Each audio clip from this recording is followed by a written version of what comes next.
Hey guys, get ready with me while I talk about why I no longer talk to my biological dad. Before I start, I just want to say this is not a sad story. This is a good thing, and I probably wouldn't be here today if this was not done. So if you guys didn't see my other video, basically I just talked about how my dad called my school and snitched on me for all these things I didn't actually do. So I ended up getting the most detentions and referrals at the school. So because of that, I was super depressed. Like, I'm not even gonna lie, I was so sad. Like, I just hated everything. I got my phone taken away. I just literally had nothing. I was 12, by the way. So he noticed that I was acting depressed, which, wow, you're such a good father for noticing that I was sad. Like, love you so much for that. I'm kidding, obviously. But one day he picked me up from school. It was after I served my detention, and then we got home. He brought me to his room, and we like sat like freaking professionally. Like, I don't know what the hell this was. Like, I was literally just got back from school and got back from my mom's house. I didn't notice that I had been acting like more sad. When I tell you, I dreaded going to my dad's house. Like, every other Monday was the worst days of my life because I had to go back to my dad's house. And some people were asking, like, why didn't my mom do anything? Well, first of all, I was so young, like, I didn't realize that it was like that bad. I just thought that moms were naturally nicer because my stepmom was also super sweet to me. The thing is, if I were to tell my mom everything that was going on, like, and we took it to court or whatever, like, nothing would really get settled because he wasn't doing anything like physically wrong to me. Back to the story, he asked me, why are you so depressed, when I was just sitting in his room with him. I was like, I'm not depressed, like, I'm usually happy. And then I was like, when I'm at my mom's house, I'm usually happy when I'm at my mom's house. And I told him, I was like, actually, I don't know. I just feel a lot happier at my mom's house. And that was like me realizing that. And no joke, he says, get in the car. I said, okay. So I just like got in the car with like whatever I had already, like on, like my backpack on my back. Like, I didn't think I had to pack my belongings to go live at my mom's house forever. I didn't think that was the case. The way I'm telling it to you is exactly how it happened. There was no extra conversation. That was it. Unless my 12-year-old brain can't remember, that was exactly what happened. From what I just said, I'm sure you can assume what happened. He just took me to my mom's house, dropped me off, and that was that. Well, there was a slight conversation, and this like actually broke me. Like, I got out of the car and I grabbed my stuff. I was just assuming he was dropping me back off because he was upset at me. And so I was like, okay, bye, I love you. And he said, no, you don't, and tried to shut the trunk while I was still grabbing my stuff. Like, bro almost killed me and killed my soul. Like, bro killed my spirit and almost crushed my skull, bro. Obviously, that's really bad, but what's worse, and this makes me cry just like thinking about it, is when he texted my brother telling my brother he can't come back either. Well, actually, before I go on about that, my brother did have this phase where after I had gotten like kicked out or whatever, I didn't know what was going on. Like, my dad didn't text me anything. I thought I couldn't text my dad. I also had my phone taken away, and he still had it. Keep that in mind. My dad had my phone. My mom bought me the phone though, so that kind of became a problem, but he didn't want me to come back, but he still had my phone, and I still had a lot of stuff at his house. So to let you know, my mom eventually got the phone back, but I never got any of my stuff back. So 5 years later, all my stuff's still at his house. Anyways, after my dad quote unquote kicked me out, my brother hated me, and I didn't know why. And I kept asking him. He wouldn't talk to me. He thought I was like evil.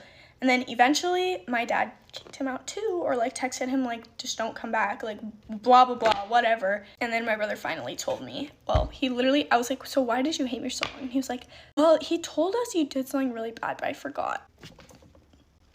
You forgot? So I literally have no idea what it could be that like makes them hate me so much, because like not even a grandparent will reach out. Like, I feel like that's pretty bizarre. After my brother started liking me again, he told me that they just threw away all of my stuff, like including my freaking money if he didn't steal it for himself, because I had like $300. They're like, I know you're lying, bro. I know you're lying. Like, 300.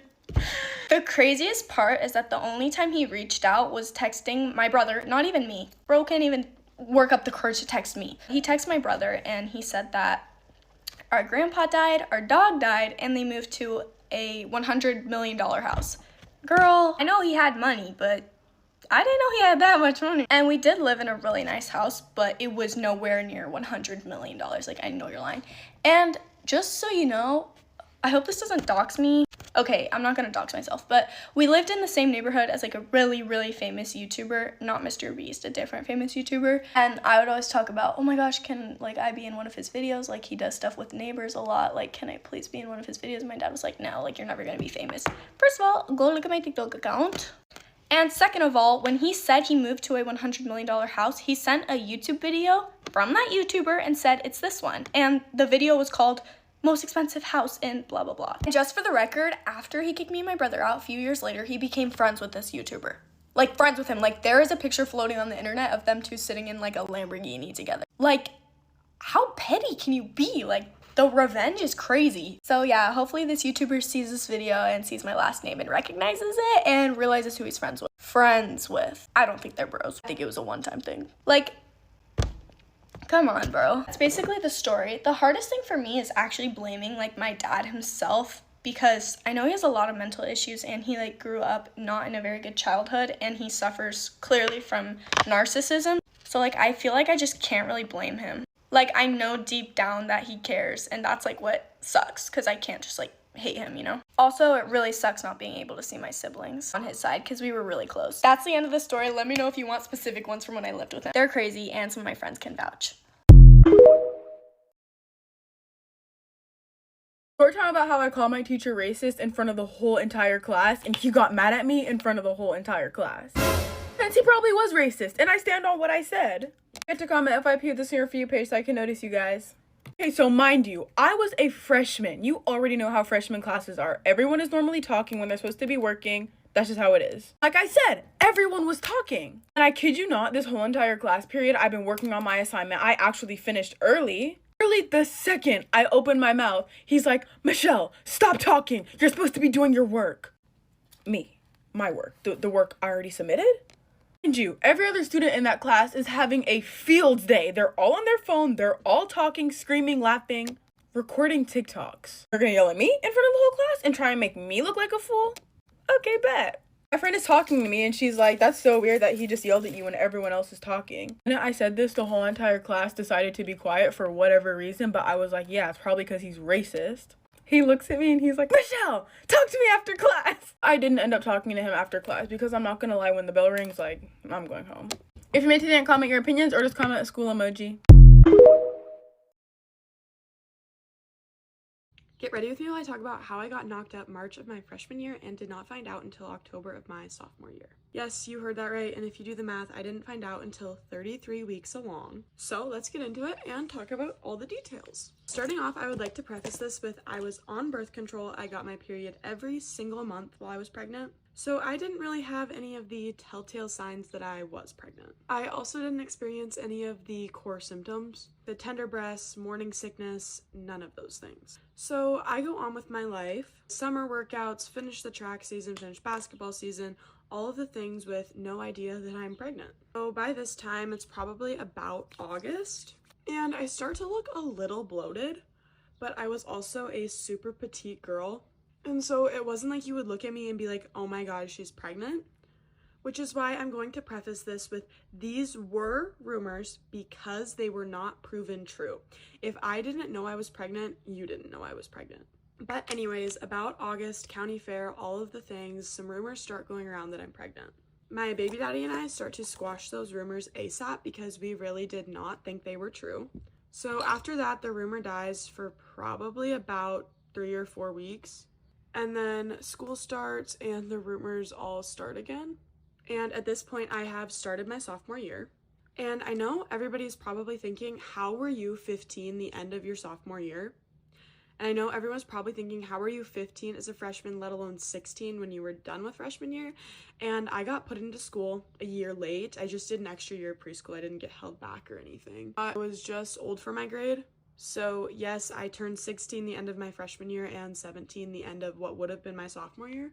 Anyways, back to the story. It's about September now and rumors start to go around again. And obviously we just keep denying them because for what we know, it's not. And for anybody who's like, if people were saying it, why didn't you test? I would just test, I didn't just test because I didn't think I was pregnant.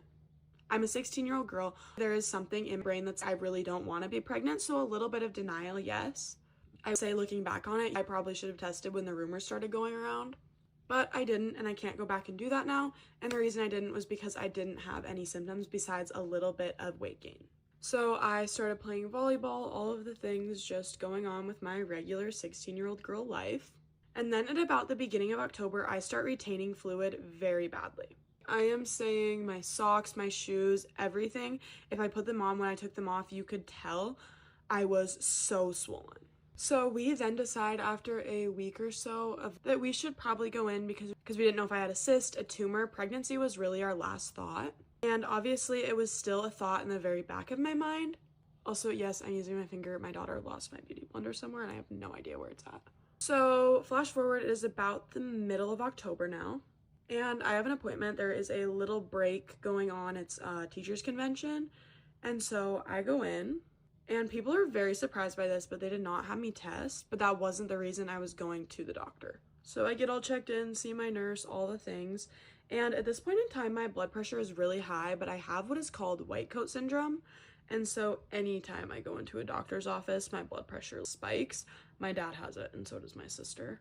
Which I know it is so crazy that people put a name on that, but it is truly a thing. We are in there for a little bit. We see the nurse do all the things, and then the doctor comes in. He comes in, we tell him what we're thinking, all of the ideas that we have, what it might be. And then he looks and he essentially tells us he thinks I am 33 weeks pregnant. And I got a lot of backlash on the last story time I posted when I said this. But he then had an ultrasound tech come in and look at the baby. He said, I think this is a baby. And you guys were all like, well, if you were 33 weeks long, it was obviously a baby. Yes, 100%. And did the doctor probably know it was a baby? Yes. Was he probably trying to give me some time to think about it? Also, yes. So he goes and gets the ultrasound tech, and then it's just me and my mom in there. She gives me a huge hug and is like, we will get through this, we'll figure it out, da da da da. And she was super supportive from the start, which I am truly so grateful for. And then after that, we were probably in there for about 3 or 4 minutes alone, and then the ultrasound tech comes in. She looks at it and she's like, yep, this is definitely a baby, and I think you're around 32 weeks along. And that is when my jaw dropped on the floor, because did I think I was pregnant? No. Did I think I was 33 weeks pregnant? Absolutely not. And 33 weeks pregnant pretty much means you have a month left. After that, I get my blood drawn, all the things to make sure everything is healthy and that the baby is healthy. But ultimately, we decided not to share with anybody who wasn't family till I had gotten an ultrasound to make sure everything was okay, because since I didn't know, I obviously wasn't taking the right precautions that a pregnant woman should be. So I then go back in. It is now the following Monday. That was the first ultrasound they had available. Also, I am from a super small town, so anybody in the hospital you see, you are gonna know by name, which means rumors spread really quickly because yes, HIPAA is a law, but let's just say that law doesn't get followed in super small towns like this. And while that is super duper frustrating, it's life when you live here. I would also like to tell a little bit of a story. When I found out I was pregnant, I had rumors go around and that I was doctoring in a bigger town. I did it. Whether they thought that, knew that, or whatever their statement was, they didn't, because I wasn't. I got my braces done in a bigger town, so I was going there every 6 weeks or so, not for baby appointments, but for braces appointments. So on top of just finding out, there were also other rumors circulating that I knew the whole time and da-da-da. But anyways, we found out on the following Monday that everything was healthy. My volleyball team, I told them. And then it obviously just started to fly, and I posted a TikTok a few days later to officially announce it. And then I had my aunt. She threw a baby shower for me with a few of her friends. Super great. It was awesome. The friends I wanted to invite, they all showed up. It was amazing. I loved every second of that. Having all the support right in front of me was just truly showed how blessed I am and how many great friends I had. And then a few weeks after that, I gave birth to my beautiful, healthy baby girl. Truly a blessing from God that she was healthy, and still is to this day. She's a 1.5 years old now, because I truly took no precautions during that pregnancy. Had I found out a day later, a week later, any of the things, so many things could have gone wrong, but they didn't. And for that, I am so grateful to have my daughter by my side for the rest of my life now. Anyways, flash forward to now. I have moved out of my parents' house and graduated high school, done all of the things, and I am now 18 years old with a daughter who's a 1.5 years old. We're figuring things out together, and it's definitely a journey. And yes, baby daddy is still in my life. If you made it this far and want additional story times of how I told people all of the things, let me know in the comments. But I love you guys so much and thank you for watching. Bye! Grab a snack and get settled because this is a long-ass story time. Get ready with me while I talk about how me and my best friend broke into her crazy cheating ex-boyfriend's house. I don't remember this night vividly, so just... if the people involved in the story end up seeing this, which I doubt they will, if you hear any, like, thing that sounds like kind of, like, different from that night, I don't remember it, so... I'll do my best. I was like talking to this guy at this time, and then my friend was talking to another guy, and the guy I was talking to asked to hang out. It was like a Friday or Saturday, I don't know. And then it was late at night and he asked to hang out, so I was like, okay, yeah, what do you want to do? And he's like, does anyone have a house to go to? I was like, low-key, we could do mine, but I have cameras literally everywhere, so you would have to dodge it. My best friend, she was talking to this guy, right? And the guy who I was talking to didn't know the guy, but he also wanted to bring a friend with him. So this wasn't like a two-man or anything, and I want to just like say that before I get into the story. This is not a two-man because she was talking to someone and she was very loyal. It was just like I was hanging out with the guy, like, and we both had our friends there. It was a little friendly hangout. It's around like midnight, and I have a camera like in my living room, and the only way to like sneak people in, I don't know how to explain the layout of my house, but like the camera is facing the stairs. So if you're going upstairs, you're gonna get caught on the camera, right? But my parents, like, never really checked the camera. So I was thinking, like, my stupid fucking ass was thinking, oh, it'll be fine. Like, they're not going to check the camera. Let's just, like, YOLO it. Just go. So I sneak them in. But I was thinking, like, oh, why don't you just come through the garage? That's so much easier than going all the way around through my backyard. That's how I used to sneak out. I used to sneak out through my backyard. By the way, both my parents have Teslas. And if anyone knows, Teslas have cameras. So later on in the story, if you're getting the hint, I did get caught. Not by the Ring camera in my living room, but by the Tesla camera. And I have video evidence and I can show it if anyone wants to see that video. It's nothing special, but we're just talking. And I don't know how the conversation gets to this point, but we're talking about this, like, the guy my best friend was talking to at the time. It was some situationship thing.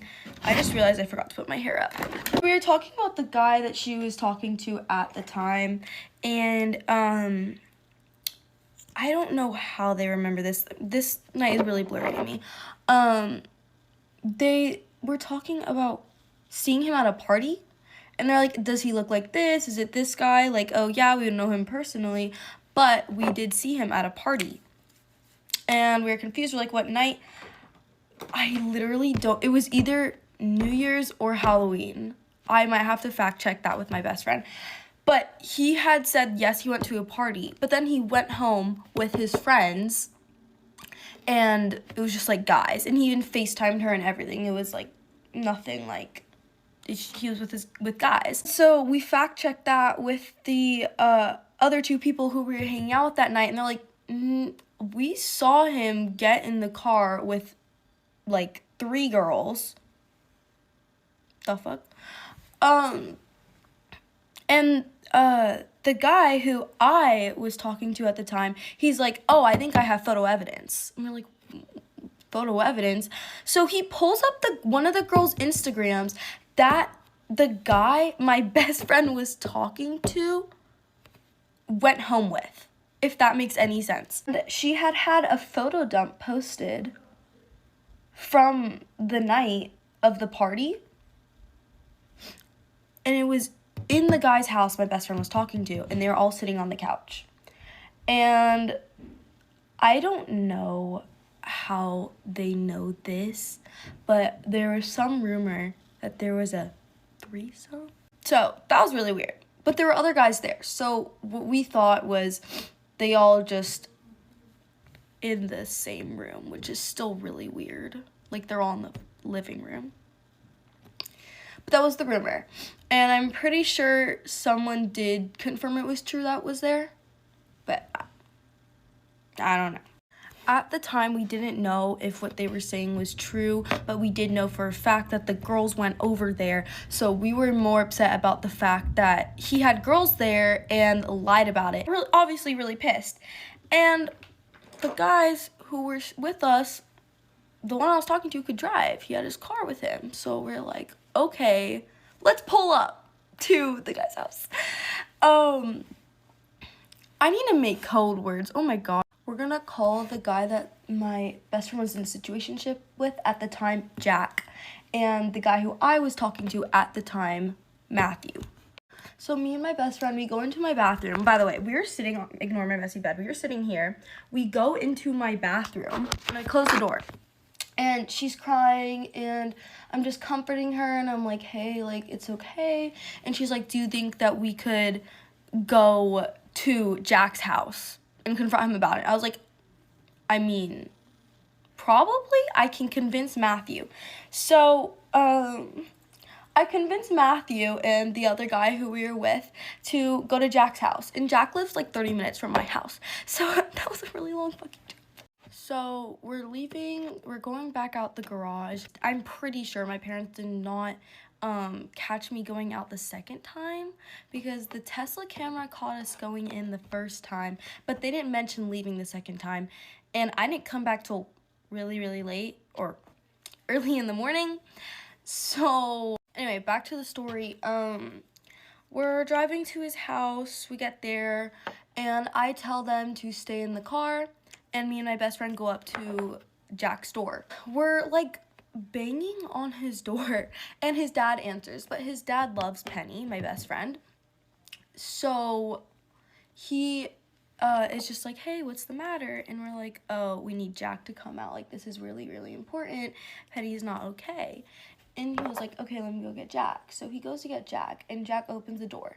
We just let ourselves in. And that's why I'm saying we broke in. Technically, not really, but we did let ourselves in. We made up this story about how my parents didn't want her staying there because I got in trouble, and she couldn't, like, go to her house.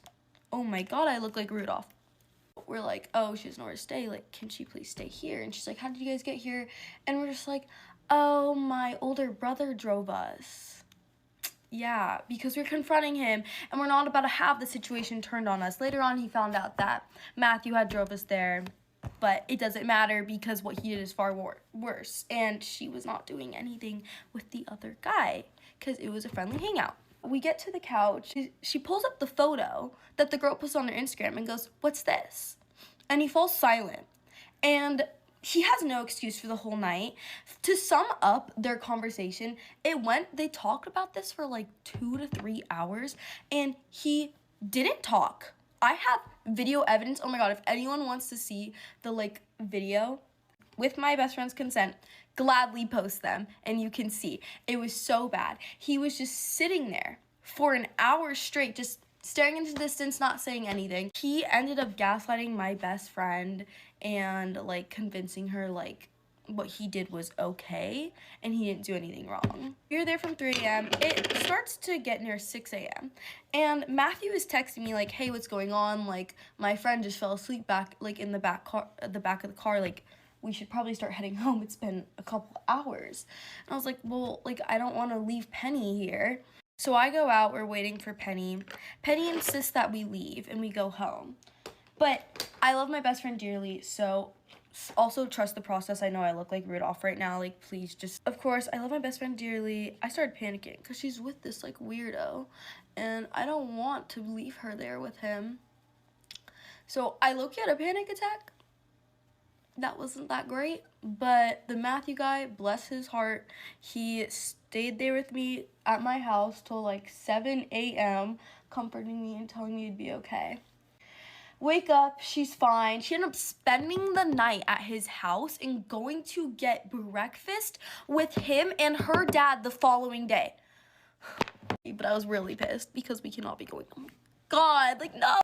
Oh, yeah. So then, basically, everything was fine. I thought it was fine. I didn't think I got caught. Then my parents texted me a little later during the day, and they're like, we need to talk. And I was like, huh, great, about what? About what? Because a lot happened, so if it's about everything, where was I? Like, we ended up talking like at 8 p.m. at night. It was really late, but I woke up at like noon, so I don't know why, because it was a weekend. My parents weren't busy, but they just like stalled. They didn't talk to me till 8 p.m. I did not get in trouble. I got lectured because I gave them an excuse. I was like, oh yeah, Penny's older brother got really drunk and he had nowhere to stay because the house was closed, and he was previously at a party and the cops came, and so I let him. But we're not allowed to have people over without me asking, especially at like whatever time it was, really late.